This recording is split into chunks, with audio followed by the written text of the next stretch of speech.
No hacer una historia comarcal. Este es mi tercer libro de historia. Todos mis libros de historia son historias en las que me centro en Florida. Mi primer libro ya salió en el 2006, mi primer libro de historia, que era mi tercer libro. Fue un estudio sobre las guerras civiles, ¿no? Cómo vivió Florida las guerras civiles. Se habían escrito toneladas de libros sobre las guerras entre blancos y colorados, pero nadie se le había ocurrido escribir hasta el momento una historia local, ¿no? Después, al poquito tiempo, salió una sobre Rocha, pero ese fue el primer estudio local, que vino con prólogo de las profesoras Mónica Marona e Ivette Rochón, y con un comentario de contratapa del profesor Mená Segarra, que era la máxima autoridad en temas de guerras civiles. Después escribí un trabajo sobre, aquel libro me lo editó Rumbo. Después Linardi Rizzo me editó hace unos años atrás un estudio sobre el primer senador de Florida, que el gancho que tenía que había sido el primer esposo de Carlota Ferreira. Bueno, y ahí polemicé un poco con Diego Fischer, ¿no? Sobre, bueno, él dice que hace investigación, pero en realidad es un novelista, ¿no? Y bueno, recupero un poco la otra mirada oculta de la historia de Carlota Ferreira, desde la mirada de, que en ese caso fue al revés, ¿no? Es decir, siempre en un mundo donde las mujeres son recordadas o conocidas por ser las hijas de, las esposas de, en este caso había que recordar al esposo de esta señora que después de viuda tiró la chancleta y empezó a hacer toda una vida de femme fatal, ¿no? Pero que bueno, el gancho era que había sido el primer senador de Florida, porque la Constitución de 1830 y hasta la del 34 establecía, digamos, si bien siempre fue una república muy centralista, pero tenía esa concesión de una república confederada donde cada senador representaba un departamento y había un senador por departamento, ¿no? Y bueno, el primer senador fue este señor raro, bastante olvidado, que fue un político importantísimo, Emetelio Reúnaga, y el marido olvidado de Carlota, ese fue el subtítulo que le puso la gente de Linardi Rizzo. Bueno, y después con Tierra Adentro, una editorial bien dedicada a los temas locales, que nació en Durazno, que lo dirige el profesor Padrón Fabra, un historiador, la autoridad en temas de historia local y regional, además con esa mirada de lo local, con la fusión de lo local y lo regional. Bueno, aparece el gran elector, que es el estudio, es un poco difícil de explicarlo, porque es el estudio de lo que, ahí estamos viendo la portada del segundo libro, ¿no? De Emetelio Reúnaga. Los jefes, el título se llamaba así, es un título que crea un cargo que crea la Constitución del 30, que se llamaba Jefe Político y de Florida. Jefe Político y de Policía. Para que te hagas una idea, el papá de Gardel, el coronel Escayola, era un jefe político, ¿no? Los historiadores lo abrevian y dicen jefe político. Como jefe político queda como un caudillo. El cargo era ese. Su oficina estaba en la jefatura de policía, tenía a cargo la policía, el orden, pero también todo lo que tenía que ver con el orden institucional de un departamento en un país, en una época donde todo estaba por hacerse y cubría muchos vacíos. Y la Constitución le otorgaba mucho poder, pero a su vez había mucho vacío que también lo cubría. Y terminaban siendo la mayoría de ellos como reyesitos del departamento. Era muy difícil nombrarlos, eran difíciles destituirlos. Algunos pasaron sin pena ni gloria, otros llegaron a la presidencia de la República. En el caso de Florida, por ejemplo, bueno, hubo algunas figuras interesantes, algunos que quedaron, digamos, identificados con la historia del departamento. Fíjate vos, por ejemplo, el actual intendente de Florida, Enciso, político blanco, intendente blanco, pero que viene de una familia colorada. Los Enciso en general en Florida fueron todos colorados. Apenas una rama de la familia se hizo, que es una familia muy numerosa además, y son todos descendientes de un jefe político de Florida, que era el coronel Doroteo Enciso, ¿no? Que incluso hasta en Montevideo hay alguna calle con el nombre, ¿no? Y, por ejemplo, el primer intendente de Montevideo, que fue uno de los escritores más importantes que ha tenido el Uruguay hasta el día de hoy, historiador de crónicas y bastante olvidado hasta que, bueno, Banda Oriental reeditó algunas recopilaciones de artículos, que es Daniel Muñoz, que firmaba como Sansón Carrasco. Bueno, ese fue el más ilustre de nuestros jefes políticos. Y ya la Constitución del 19 lo cambia, le quita atribuciones políticas y lo deja como jefe de policía, pasa a llamarse jefe de policía.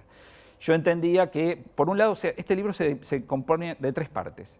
Por un lado, un estudio comparado de los jefes políticos de todo el departamento, que no existía. Había, obviamente, biografías de algunos, porque hay algunos que han sido muy importantes, los Galarza, Escayola, Nemesio Escobar, que fue jefe político de Rivera y de Tacuarembó, bueno, muchísimos, ¿no? Algunos, ya te digo, llegaron a presidentes. Valle Ordóñez fue jefe político de Minas, por ejemplo, Venancio Flores, en fin. Pero no había un estudio comparado, ¿no? Y eso ya es un libro, podía haber sido el primer tomo de una saga, de una trilogía, digamos, ¿no? Después, tratar de reconstruirlos uno por uno, sus vidas, sus genealogías, no quedar en la historia de la gestión, de lo que hicieron ahí atrás de un escritorio, sino toda su vida, ¿no? En una época donde había una gran movilidad social, porque muchos de estos tipos hoy los encontrás en Florida, mañana los encontrás en Rivera, en Brasil, en Paraguay, en la Argentina, muchos de ellos, sobre todo en el siglo XIX, te puedes imaginar, eran coroneles, eran gente de la guerra. Y bueno, y después yo ya termino haciendo digamos, un paneo final sobre cómo fue evolucionando el cargo de jefe de policía, hasta llegar a lo que felizmente se ha buscado durante mucho tiempo, que es que se convierta en un cargo de carrera y deje de ser definitivamente un cargo político. Aldo, te quiero preguntar Sí. por un importante premio que recibiste Sí. en Argentina. El Congreso argentino te distinguió Sí. de manera importante. Contanos cuál fue el premio, por qué. Bueno, fue una cosa muy sorpresiva para mí. Ya es el sexto reconocimiento internacional que me hacen, pero la verdad que me sorprendió mucho. De hecho, no sabía ni de la existencia de ese premio. Se llama Gobernador Enrique Tomás Cresto, que fue un político muy importante, sobre todo a la salida en los tiempos de la última dictadura en la Argentina, un hombre que el peronismo sobre todo lo tiene como un referente de buena gestión municipal. Y es un premio en realidad pensado para los políticos, para los gobernadores departamentales justamente, y que lo adulcoran con gente de la ciencia, de las artes. Y bueno, yo creo que dentro de ese mundo de la gestión municipal, de la gestión local, del gobierno los gobiernos departamentales, locales, en fin, no quedó tan desencajado, porque a mí al principio me sorprendió un poco. Y bueno, obviamente fue un honor inmenso, una forma de entender que mi carrera, porque, a ver, un historiador se pasa gran parte de las horas del día solo, ¿no? Yo, por supuesto, soy profesor de historia y ahí es donde entro más en un mundo social, pero escribir un libro de estos te lleva horas de encierro en los archivos, en la prensa. Uno a veces, hasta cuando va a editar el libro, piensa, bueno, ¿y a cuántos le llegará? ¿A quién le importará? ¿No? Pero bueno, una distinción de estas realmente le hacen ver a uno que hay mucha gente detrás valorando el trabajo de uno, independientemente después de cuántos libros se venden, de lo que uno va a cobrar en una liquidación. Hay otra cuestión. Este año, el año pasado, en octubre, cuando me dieron ese premio, que yo francamente hasta llegué convencido de que era un error. Llegué convencido de que era un error hasta que, a pesar de que me habían mandado todos los mails y todo. Sí, pero no podías creer, porque decías, qué raro, sí, a mí, ¿por claro, qué? Si es algo para otro ámbito. Sí. Pero yo además iba caminando y decía, bueno, vine hasta Buenos Aires, que hace tiempo que no voy, por lo menos pasé un rato. Mirando a la mitad del vaso lleno. ¿Primer historiador latinoamericano en recibir ese premio en Argentina? Sí, sé que soy el primer, ese año fui el único uruguayo que fui, sé que soy el único hasta ahora escritor uruguayo en recibirlo. Supongo que habrá habido algún otro escritor, porque muchos políticos también son escritores, que le hayan dado, pero yo consulté los archivos del premio y me decían que nunca se lo habían dado a un historiador. Bueno, es un premio que tiene mucha historia, ¿no? Porque yo me puse a estudiar la historia de Enrique Tomás Cresto y realmente me interesó mucho. Es un premio que lo creó la familia, que tiene la Fundación Enrique Tomás Cresto, y esa rubia muy bonita que ven ahí al lado mío es la presidenta de la Cámara de Diputados. Lo entrega a la familia, pero el premio se da en el Senado, ¿no? No vi la foto, la tenemos por ahí, porque vi un par de fotos allí que estás creo que es en el momento de la distinción, pero esa foto a la que tú haces referencia. Bueno, ahí...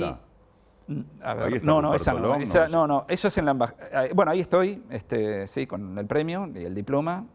No sé si alcanzan no sé si pueden cambiar. Bueno, ese es otro premio en Radisson. Otro premio internacional. Eso fue en Radisson. Sí, en el Radisson. Bueno, esto es, a la semana, el embajador de el embajador de Ecuador, Galo Galarza, que es un gran amigo mío, me invitó, ahí estoy con el embajador de Argentina, un tipo divertidísimo también, presentando un libro sobre, ahí está el embajador de México también, una periodista chilena, Un libro que presentamos en la Feria del Libro de Montevideo, en la Feria Internacional del Libro, sobre los 40 años de un viaje que hizo Borges, ahí estoy en el Senado argentino, los 40 años de un viaje de Borges, ahí estamos en el Salón de los Pasos Perdidos. Un viaje que hizo Borges cumpliéndose 40 años a Ecuador y que bueno, se habían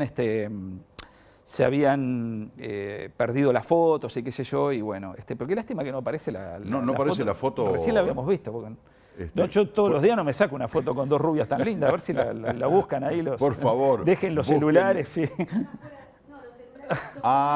Lo que pasa, la foto está recortada. Está fuera, está, perdón. Bien. Es un tema técnico de la foto, por eso no lo mostramos, pero bueno, lo importante es que salió al lado de una rubia muy bonita. Dos rubias, porque la otra es la encargada de Relaciones Públicas del Senado. Una no, dos. Aldo, tenemos que más o menos ir redondeando la entrevista, y a mí me gustaría preguntarte por tu próximo libro. Bueno, sí, mi próximo libro es sobre un presidente del Uruguay muy olvidado, ya que gobernó a mediados del siglo XX, que también uno de esos políticos que no se ha querido recordar, vamos a problematizar un poco por qué se ha olvidado tanto, que es Andrés Martínez Trueba.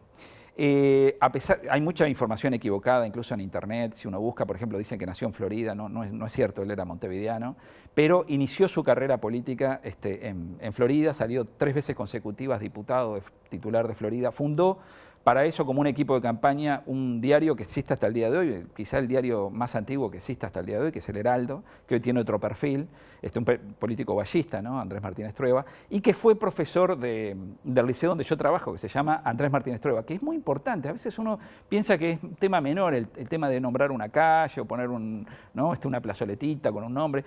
Pero no hace mucho que el liceo se llama Andrés Martínez Trueba y a partir de ahí la gente empezó a relacionarlo con Florida y a creerse cosas que no son ciertas. Pero quizás yo si no trabajara en un liceo, yo como profesor de historia, si no trabajara en un liceo con ese nombre, no me hubiera molestado tanto yo tampoco en descubrir las cosas increíbles que descubrí. Y bueno, y es un presidente que realmente marcó una época,